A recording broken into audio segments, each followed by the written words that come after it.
ये है ओप्पो का रेनो 15 5G और इस फोन को यूज करते हुए मुझे 1 महीने से ज्यादा हो चुके हैं और सच बोलूं तो ये जो फोन है वो मुझे स्टार्टिंग में ओवररेटेड लगा था, लेकिन हाँ जैसे जैसे मैंने इस फोन को यूज किया कुछ चीजों ने मुझे लिटरली सरप्राइज कर दिया था। तो आज के इस वीडियो के अंदर मैं आप लोगों को इस फोन का एकदम ऑनेस्ट रिव्यू देने वाला हूँ, नो हाइप नो बायस, और जानेंगे क्या ये जो फोन है वो 50 to 60,000 के प्राइस सेगमेंट में लेना वर्थ इट रहेगा या नहीं। लेकिन हाँ दोस्तों, आगे बढ़ने से पहले मेरा आप लोगों से एक सवाल है, क्या आप लोग ये जो रेनो 15 है इसका comparison latest launched Vivo V70 के साथ देखना प्रेफर करोगे या नहीं, मुझे कमेंट्स में जरूर बताना। अगर इस टॉपिक पे डिमांड आती है तो जो नेक्स्ट लॉन्ग वीडियो होगी वो इसी टॉपिक पे बेस्ड होगी। यदि आपको ये जो वीडियो है वो पसंद आती है तो जरूर से इस वीडियो को लाइक कर देना और ऐसे ही ऑनेस्ट स्मार्टफोन रिव्यूज देखने के लिए हमारे चैनल को अभी के अभी सब्सक्राइब कर देना। मेरा नाम साहिल है और स्वागत है आप लोगों का स्मार्ट टेक इनसाइट्स पर। सबसे पहले बात करेंगे हम लोग प्राइसिंग के बारे में, क्योंकि इस पॉइंट से ही कुछ लोगों का डिसीजन चेंज होता है। तो ये जो ओप्पो का रेनो 15 है वो टोटल 3 वेरिएंट्स के साथ आता है। पहला वाला वेरिएंट है 8GB रैम 256GB स्टोरेज, जो दूसरा है वो है 12GB रैम 256GB स्टोरेज, और जो तीसरा है वो है 12GB रैम 512GB स्टोरेज जो हमारे पास है। तो ये जो टॉप वेरिएंट है उसकी प्राइस 59,999 है, लेकिन डिस्काउंट के बाद ये फोन आपको 53,999 में पड़ेगा। और अगर ऑनेस्टली बोलूं तो इस प्राइस पॉइंट पे इस फोन से जो एक्सपेक्टेशंस है वो सच में काफी ज्यादा हाई हो जाते हैं। तो चलो जानते हैं आज के इस वीडियो में क्या ओप्पो ने इस फोन के साथ वो जो हमारे एक्सपेक्टेशन से उन्हें मीट किया है या नहीं। Second, build quality and design. तो ये जो फोन है वो टोटल 3 कलर्स के साथ आता है। फर्स्ट अरोरा ब्लू, और जो दूसरा है वो है ग्लेशियर व्हाइट जो हमारे पास है, और जो तीसरा है उसका नाम काफी ज्यादा इंटरेस्टिंग है, वो है टॉयलेट ब्लू। और सच बोलूं तो दोस्तों इसे मैंने स्टार्टिंग में टॉयलेट ब्लू बोल दिया था।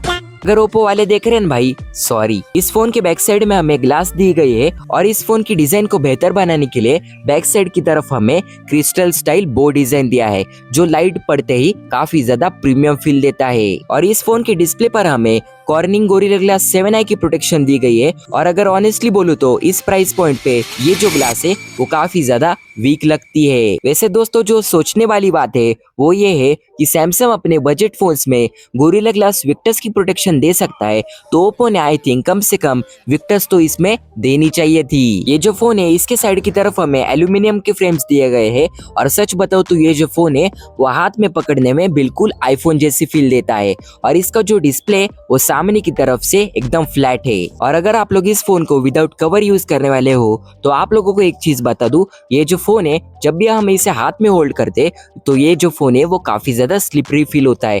तो मैं आपको रेकमेंड करूंगा इसके बॉक्स में अगर अच्छा वाला कवर दिया है तो उसे यूज करो, या फिर बाहर से एक ओपेक सिलिकॉन केस ले लेना। और इस फोन का जो वेट है वो आप लोग स्क्रीन पे देख ही सकते हैं, और ऑनेस्टली बोलूं तो ये जो फोन है वो उतना ज्यादा हेवी नहीं लगता, अराउंड 200 ग्राम के नीचे ही लगता है। और ये जो फोन है वो हाथ में पकड़ने में एकदम ज्यादा बड़ा भी नहीं लगता और एकदम कॉम्पैक्ट भी नहीं लगता, एकदम इसकी जो साइज है वो एकदम आइडियल लगती है। और इस फोन के साथ हमें IP68 एंड IP69 की रेटिंग भी देखने को मिलती है, मतलब बारिश में अगर आप लोग इस फोन से रील शूट करते हो तो उस वक्त आपको टेंशन नहीं रहेगा। Fourth point, display. तो इस फोन के सामने की तरफ हमें 6.59 इंच का 1.5 के एमोलेड डिस्प्ले मिलता है विद 120 हर्ट्ज। और इस फोन के डिस्प्ले में मैंने जो सबसे पहली चीज है वो ये नोटिस की कि इसके जो बेजल्स है वो काफी ज्यादा कम है, मतलब चारों साइड से एकदम यूनिफॉर्म फील होते, जिसकी वजह से कंटेंट देखते वक्त ये जो फोन है वो काफी ज्यादा प्रीमियम फील लेता है। और इस फोन के ऊपर 50,000 रुपीज स्पेंड करने के बाद भी हमें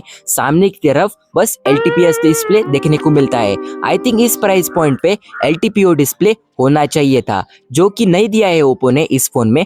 और सच बोलूं तो ये काफी ज्यादा जेन्युइन मिस लगता है। और इस फोन के डिस्प्ले में हमें 1200 निट्स की HBM देखने को मिलती है, जो कि मेरे हिसाब से ज्यादा होनी चाहिए थी, क्योंकि आप लोग अभी देख सकते हैं ये फोन उतना विजिबल नहीं है कैमरा में, सो आई थिंक सनलाइट में भी ये उतना विजिबल नहीं रहेगा। सो नेक्स्ट टाइम ओप्पो को रेनो 16 में 1200 निट्स से बढ़कर ज्यादा HBM देनी है। और इस फोन का जो डिस्प्ले है वो यूट्यूब एंड नेटफ्लिक्स दोनों प्लेटफॉर्म्स पर HDR10+ को सपोर्ट करता है, और इसका जो डिस्प्ले है वो 10 बिट का डिस्प्ले है। मतलब कंटेंट देखते वक्त इस फोन के डिस्प्ले में जो कलर्स आएंगे वो काफी ज्यादा ब्राइट रहेंगे। इस फोन का जो डिस्प्ले है वो अच्छा है, बट आई थिंक ओप्पो को इसके डिस्प्ले में जो HBM है वो ज्यादा देनी चाहिए थी, जिससे कभी कभी ये फीलिंग आती है ओप्पो इस फोन में थोड़ा सा पुश कर सकता था। Fifth point, performance and gaming. तो इस फोन में हमें स्नैपड्रैगन का 7 Gen 4 चिपसेट देखने को मिलता है, जो कि 4 नैनोमीटर पे बेस्ड है, और इसका जो एंटूटू स्कोर है वो अराउंड 1.3 मिलियन आता है।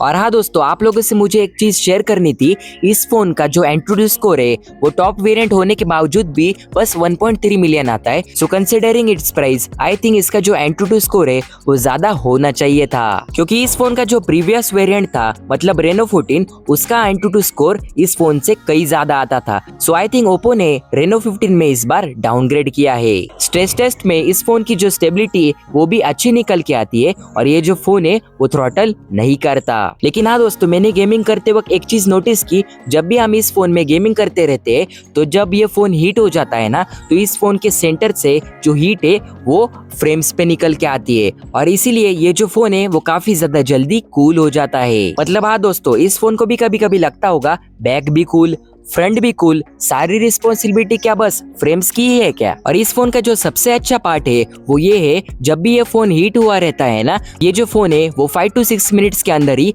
काफी जल्दी कूल हो जाता है। मतलब अगर आपकी प्रायोरिटी गेमिंग है, सो मैं आपको रेकमेंड करूंगा ये जो ओप्पो का रेनो 15 है उसे आप स्किप कर दो, और उसकी बजाय जो OnePlus का OnePlus 15 आता है उसे बाय कर लो, क्योंकि उस फोन में आप 165 FPS पर गेमिंग कर सकते हो। मतलब आपका जो गेमिंग एक्सपीरियंस रहेगा वो उस फोन के साथ इस फोन के कंपैरिजन में काफी अच्छा रहेगा। Sixth point, battery and charging. तो इस फोन में हमें 6500 mAh की बड़ी सिलिकॉन कार्बाइड बैटरी देखने को मिलती है, और इस फोन के बॉक्स के अंदर हमें 80 वॉट का सुपरवुक चार्जर मिलता है। मेरा यूसेज मॉडरेट टू हेवी रहता है, और इस फोन के साथ मुझे अराउंड 8 आवर्स का स्क्रीन ऑन टाइम इजीली मिल गया था, और ये जो फोन है वो चार्जिंग होने के लिए अराउंड 45 to 50 मिनट्स लेता है। और अच्छी बात यह है, फास्ट चार्जिंग होने के बावजूद भी ये फोन चार्जिंग करते वक्त उतना हीट नहीं होता। मतलब ओप्पो ने इस फोन के बैटरी डिपार्टमेंट में सेफ गेम नहीं, सॉलिड गेम खेला है। 7 पॉइंट, सॉफ्टवेयर एक्सपीरियंस। ये जो फोन है वो out of the box ColorOS 16 के साथ आता है,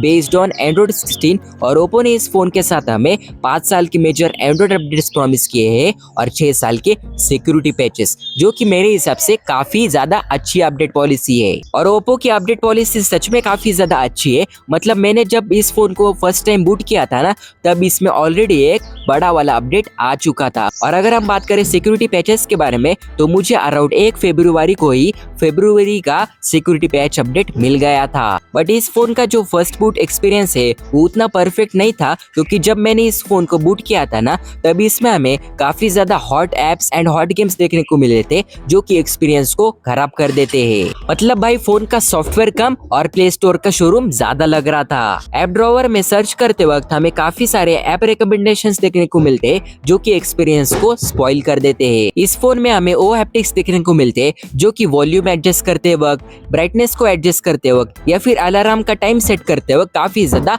अच्छा हैप्टिक फीडबैक देते हैं। लेकिन हाँ दोस्तों, मैंने एक चीज नोटिस की, मेरे भाई के पास ओप्पो का Find X9 Pro है, और उसमें भी ColorOS 16 है, तो उसके जो ऐप ओपनिंग क्लोजिंग एनिमेशन है वो ओप्पो रेनो 15 के कंपैरिजन में काफी ज्यादा स्मूथ फील होते हैं। सो यहाँ पर क्लियरली कॉस्ट कटिंग फील होती है। और हाँ, मेरे भाई के पास जो Find X9 Pro है उसमें हमें बैटरी हेल्थ का भी ऑप्शन देखने को मिलता है, जो कि इस फोन में मिसिंग है। सो आई थिंक ओप्पो को अपडेट पुश कर वो ऑप्शन इसमें लाना चाहिए। 8 पॉइंट, कनेक्टिविटी। तो इस फोन में हमें टोटल 12 5G बैंड्स देखने को मिलते हैं, Wi-Fi 6 एंड Wi-Fi 6E का सपोर्ट मिलता है, ब्लूटूथ 5.4 है, और इस फोन में हमें AC और टीवी को कंट्रोल करने के लिए आयर ब्लास्टर भी दिया गया है।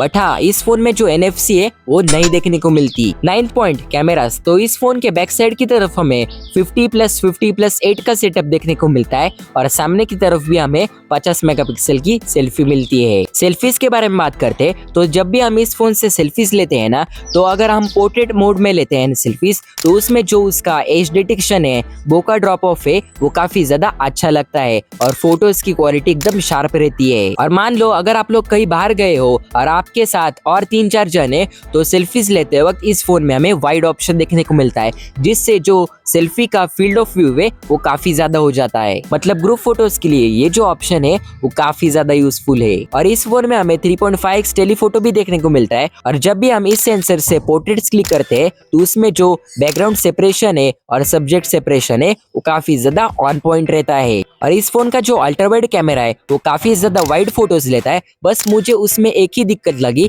कि उसमें उतने डिटेल्स नहीं आती। सो नेक्स्ट टाइम ओप्पो को ज्यादा मेगापिक्सल का अल्ट्रा वाइड कैमरा यूज करना चाहिए। वीडियोस के बारे में बात करते हैं तो इस फोन के सारे कैमरा से आप 4K 60 FPS पर वीडियो रिकॉर्ड कर सकते हो एक्सेप्ट अल्ट्रा वाइड कैमरा। और जब भी हम इस फोन से कोई भी वीडियो रिकॉर्ड करते रहते हैं तो उसमें हमें एक इंटरेस्टिंग फीचर देखने को मिलता है, जो कि है कि हम जब भी वीडियो रिकॉर्ड करते हैं तो हम फ्रंट कैमरा या फिर बैक कैमरा या फिर टेलीफोटो कैमरा में स्विच कर सकते हैं विदाउट पॉजिंग द वीडियो। और आप लोगों ने सैमसंग का जो गैलेक्सी S25 अल्ट्रा है उसके ड्यूअल वीडियो में एक फीचर देखा होगा कि जब भी हम वो वीडियो रिकॉर्ड करते हैं तो हम 3 कैमरास यूज कर सकते हैं, लेकिन इस फोन के साथ वो चीज पॉसिबल नहीं है।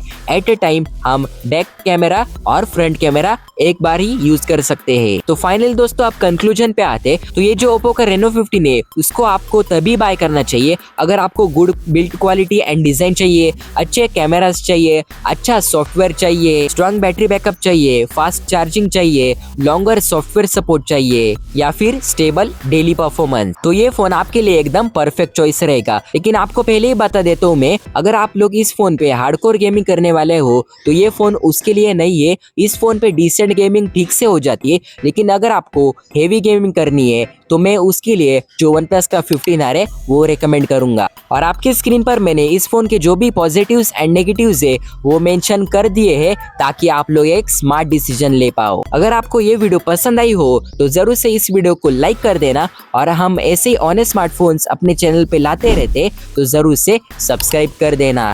फिलहाल के लिए बाय गाइस।